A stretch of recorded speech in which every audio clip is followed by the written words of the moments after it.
Bueno, pues pendientes de los movimientos de Donald Trump en lo que se refiere a la política interna, vamos a mirar también a la política exterior. Ya hemos visto amenazas a Europa, a China, a México, a Canadá, y ayer profería en este caso amenazas contra Rusia, contra Vladimir Putin. Decía el pasado martes que Putin está destruyendo Rusia al no alcanzar un acuerdo, y ayer amenazaba con sanciones. Dice que hay que conseguir un acuerdo rápido. Dice además, bueno, pues que hay muchas más muertes de las que se están contando y que el conflicto no le sale a cuenta a Estados Unidos. El problema es que, claro, Javier, te quiero preguntar esto. La pregunta es si la mejor forma de negociar con Putin es con presión, es con amenazas.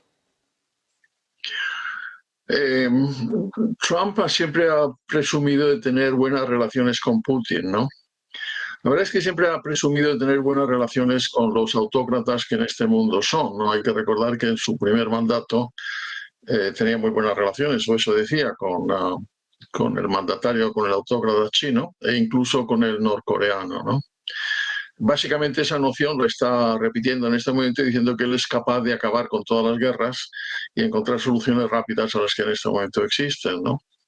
De momento que uno, naturalmente, desearía que eso fuera así, ¿no?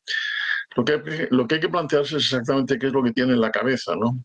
Trump no tiene muchas cosas en la cabeza, porque la verdad es que no se le conoce como un lector empedernido ni como alguien dedicado a aprender lo que es la política internacional, sino simplemente a dejarse por sus impulsos, ¿no? Los impulsos, por otra parte, le producen resultados satisfactorios, como se ha demostrado en estas elecciones, pero al mismo tiempo hay que plantearse exactamente de qué estamos hablando, ¿no? En el caso de Ucrania hay que recordar que Putin cometió una gravísima violación del derecho internacional en el momento que invadió Ucrania hace prácticamente ya 2 años y medio, casi 3 años, en una violación internacional que, por otra parte, fue condenada por el Tribunal Internacional de Justicia, que en este momento le considera como un criminal internacional. Esa es una de las razones por las cuales Putin no se atreve a moverse fuera de la Federación Rusa ante la posibilidad de que alguien decidiera detenerle, ¿no? Siguiendo ese mandato del tribunal, ¿no? Y por otra parte, hay que preguntarse también cuáles son los términos en los que él está pensando para acabar con la guerra, cuáles son los términos en los cuales él está pensando para dictaminar un acuerdo de paz, ¿no? Y lo que es, a mí me parece evidente que el acuerdo de paz no puede incluir ningún tipo de cesión territorial de Ucrania al agresor, porque eso sería tanto como darle la razón al agresor y, consiguientemente, beneficiarle o hacerle pensar que, en el fondo, podía seguir haciendo lo mismo, ¿no? Hay que pensar hay que recordar cuáles son las fronteras físicas de la Federación Rusa, hay que recordar cuáles son los sentimientos que los vecinos occidentales de la Federación Rusa sienten al respecto. Hay que pensar en Polonia. Polonia está convencido que es el próximo agredido, ¿no?, en esos planteamientos, ¿no? Y hay que recordar también, por otra parte, que todos los acuerdos internacionales y bilaterales que en su momento firmó tanto la Federación Rusa como Ucrania, y hay que recordar el Acuerdo de Budapest de 1994, reconocía la integridad territorial y la autonomía política de Ucrania, de manera que cualquier tipo de planteamiento que lleve a la paz, que perjudique o que grave de una manera intolerable esa integridad territorial, sería tanto como darle la razón a Putin, ¿no?, un criminal internacional. Eso hay que tenerlo en cuenta, ¿no?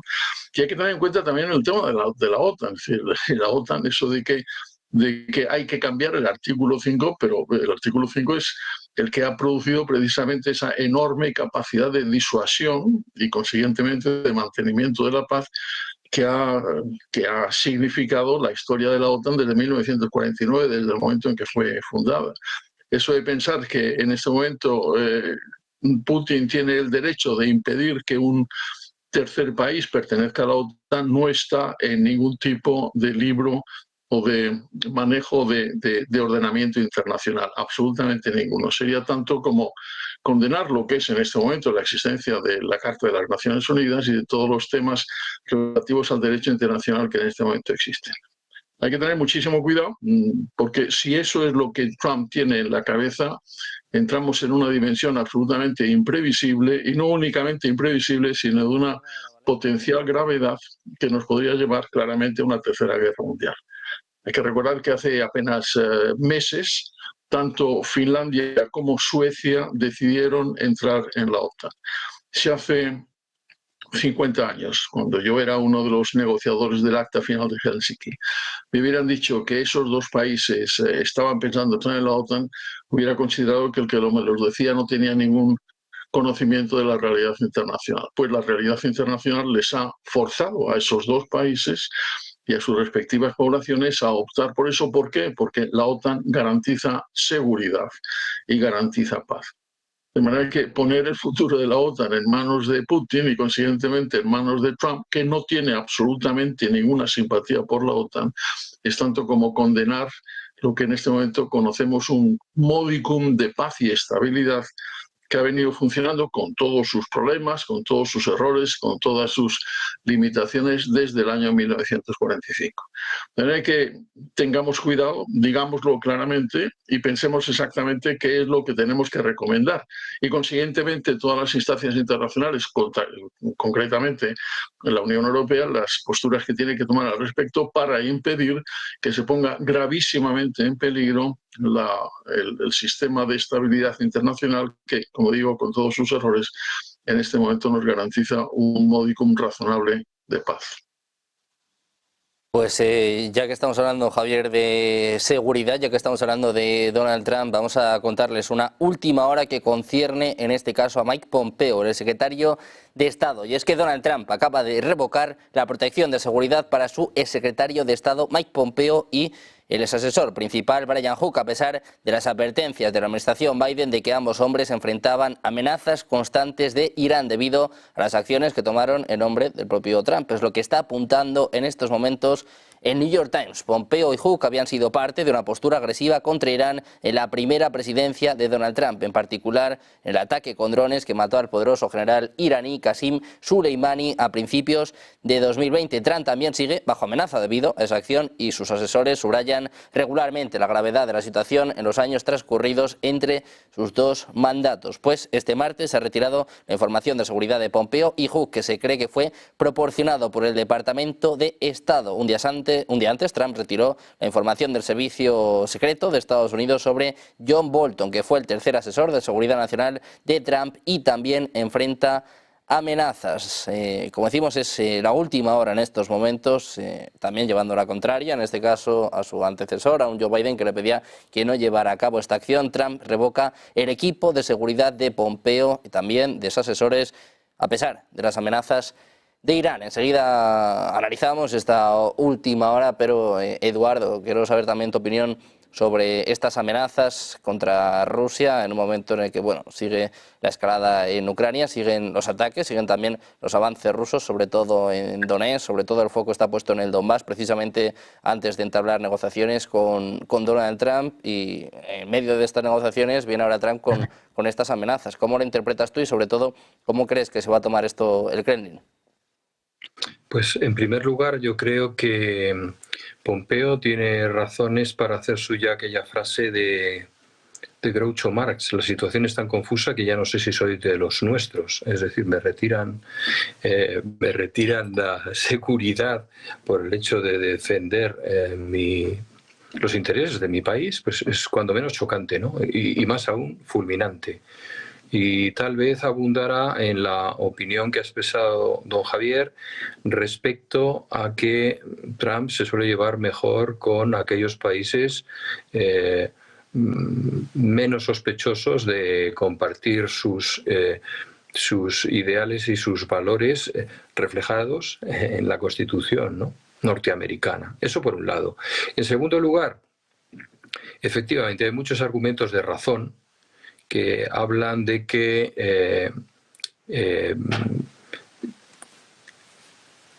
la OTAN, Europa, no puede dejar de apoyar a Ucrania porque sería tanto como darle la razón. Pero desgraciadamente, y como diría Winston Churchill, la realidad es cerca, y la realidad es que hoy por hoy tienen un control militar muy importante sobre zonas que difícilmente van a ceder. Yo creo que el ritmo lo va a marcar Trump, ayer ya se hablaba de que vale, iban a llegar a un alto el fuego. Yo me felicitaba por ello y decía que estamos a trabajar por un alto el fuego, pero necesitaré 100 días para llegar a un acuerdo de paz. Un alto el fuego es lo que tienen entre Corea del Norte y Corea del Sur y siguen en guerra. Un acuerdo de paz es una cosa un poco más seria.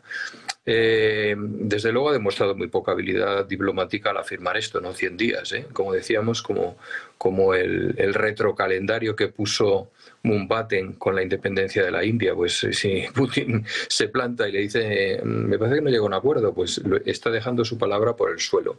Es decir, no prometas las cosas antes de que sepas si vas a poder implicarlas, realizarlas. Yo creo que Trump, como negociador que es, se ha señalado infinidad de veces, es alguien que lo que va a hacer es tratar de entenderse individualmente con Vladimir Putin, subir la puja antes de la negociación lo más que pueda, pero con todo y con eso va a priorizar otros escenarios estratégicos mucho más preocupantes para él hoy en día.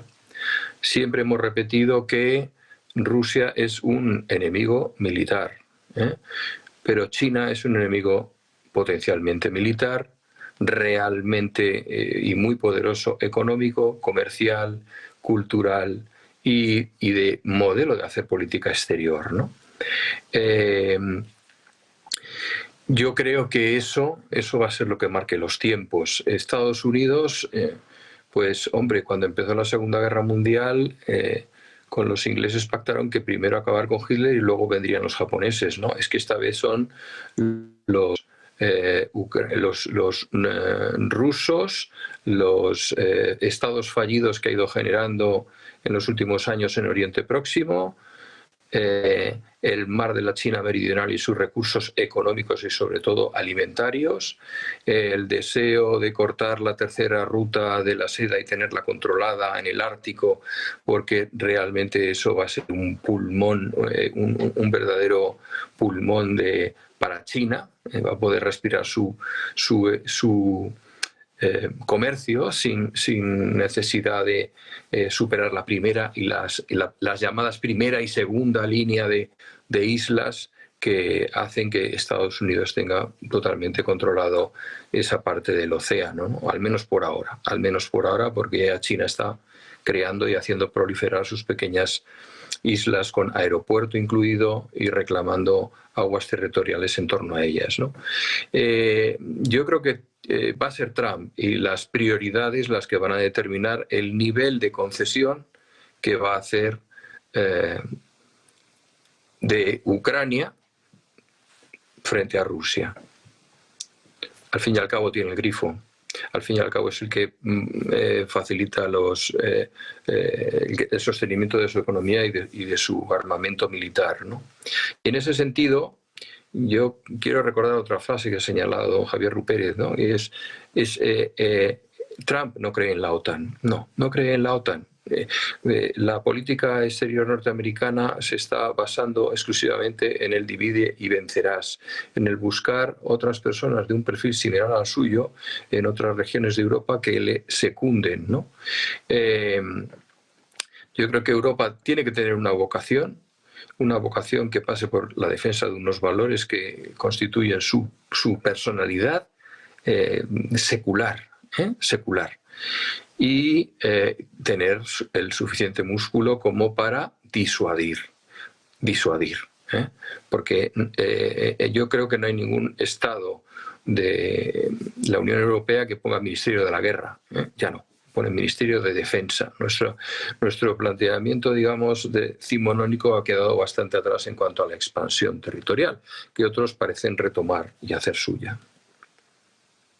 Bueno, pues pendientes de Donald Trump, que tiene desde luego el grifo, tiene también la sartén por el mango en este conflicto en Ucrania, también lo tiene Rusia, teniendo en cuenta cómo está la situación en el frente, y pues parece inevitable un choque en este sentido. Luis, te quiero preguntar por esto, por las últimas amenazas de Donald Trump y la respuesta de Rusia, que dice que bueno, que no ve nada nuevo en esto, ¿no? Que Trump ya ha hecho uso muchas veces de estas sanciones.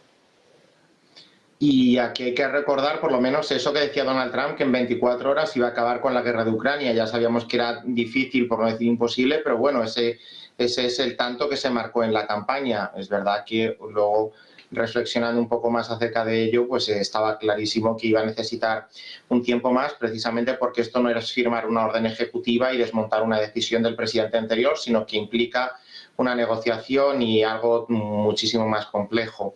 Bueno, vamos a dejar que Trump siga desarrollando esa política exterior que ha encomendado a Marco Rubio, ya está confirmado, por tanto puede empezar a trabajar de manera más directa de lo que lo ha hecho a día de hoy, ya con plenitud de funciones, ya en el despacho de la Secretaría de Estado, y a partir de ahí pues vamos a darle por lo menos 100 días, yo creo que es lo justo, porque también es el margen que solemos dar en el continente a los nuevos gobiernos, los 100 días de cortesía. Por tanto, antes de empezar y entrar pues como un elefante en una cacharrería a criticar o alabar a Trump, pues vamos por lo menos a darle un margen para que pueda desplegar sus acciones, precisamente porque, como digo, esto no es algo que dependa en exclusiva de una decisión presidencial, sino que tiene una relevancia y un trasfondo mucho mayor. Sí que es verdad que, lo hemos mencionado en algunas ocasiones, la visión, por lo menos de Donald Trump, se parece más que la que tenía Joe Biden a aquella que tiene Vladimir Putin. Pero bueno, vamos a ver cómo todo eso se puede conjugar, cómo podemos encajar las piezas del puzzle, cuando también tenemos esa amenaza de que si no llegamos al 5% del gasto en nuestro PIB en defensa, pues que replantea la OTAN. Yo creo que lo que Donald Trump quiere es sacar de la OTAN a Estados Unidos, igual que ha hecho con la Organización Mundial de la Salud. Él tiene una visión que encaja muy bien y se resume muy bien en ese hacer América grande otra vez. Él tiene grandes ideas para Estados Unidos, no para América. América también habría que recordarle que es todo el continente. Pero él tiene una visión muy aislacionista y cree que no es él el que deba, me refiero a él en el sentido más avanzado de la expresión, que es Estados Unidos, ¿no? Él cree que su país es quien tiene, o quien le hace el favor a los demás a la hora de establecer relaciones, y por tanto pues que no se pierde nada volviendo a las fronteras y retrotrayéndose un poco con esa visión de la doctrina Monroe y de que los asuntos de los europeos pues son cosas de los europeos. Y aquí pues sí que es verdad, los asuntos de Europa son cuestión de los europeos. Tenemos esa asociación con Estados Unidos, pero también con Canadá y con algún socio que es observador de la OTAN. Pero yo sí que creo firmemente, y creo que también se ha manifestado aquí a lo largo de esta tarde, Europa, yo lo resumo en esa frase, debe de hacerse mayor en cuanto a su propia defensa, debe apostar también por una defensa europea a la europea. No, insisto, estoy diciendo que haya que cortar lazos con la OTAN. Creo que la OTAN es un buen foro de encuentro, sobre todo, como decía Eduardo, porque ya no hablamos de ministerio de la guerra, sino de defensa. Y sobre todo, dentro de esa cooperación militar, Europa debe fomentar ese nuevo, no mañana, pero sí esa nueva etapa de colaboración. Quizá tenemos que apostar, pues a lo mejor por una revisión del Tratado de Lisboa, o incluso explorar esas cuestiones que pueda haber de cooperación reforzada también en otros ámbitos, ¿no? Es decir, Europa tiene que seguir construyéndose, y esto pues habrá alguien que dirá, bueno, es que Europa no sirve para nada. Yo creo que con Europa se hace más que sin ella, pero bueno, ahí podríamos también entrar a discutir. Pero Europa debe ser ya mayor de edad, procurar, con todos los convenios de colaboración, con todos los acuerdos, con todos los socios que quieran integrarse dentro de esa visión amplia de un mundo multipolar que tenemos los europeos, debemos procurar que nuestra seguridad pueda ser procurada por nosotros mismos, valga la redundancia.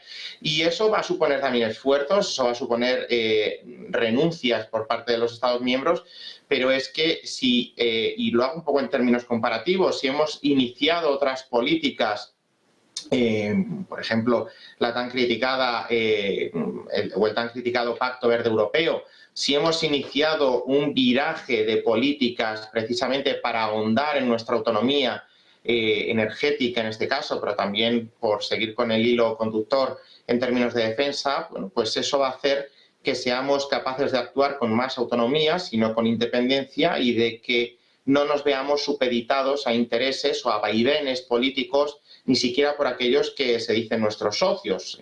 Y aquí también entramos en esas posibles visiones que existen también en Estados Unidos acerca de la OTAN, igual que existieron en su día en España. Recordemos eso de OTAN de entrada no, pero que acabó siendo un OTAN sí. Bueno, todo esto que parecía un debate ya pasado, que había consolidado ese futuro que nos aventuraban algunos teóricos durante los años 90, el fin de los tiempos, ¿no?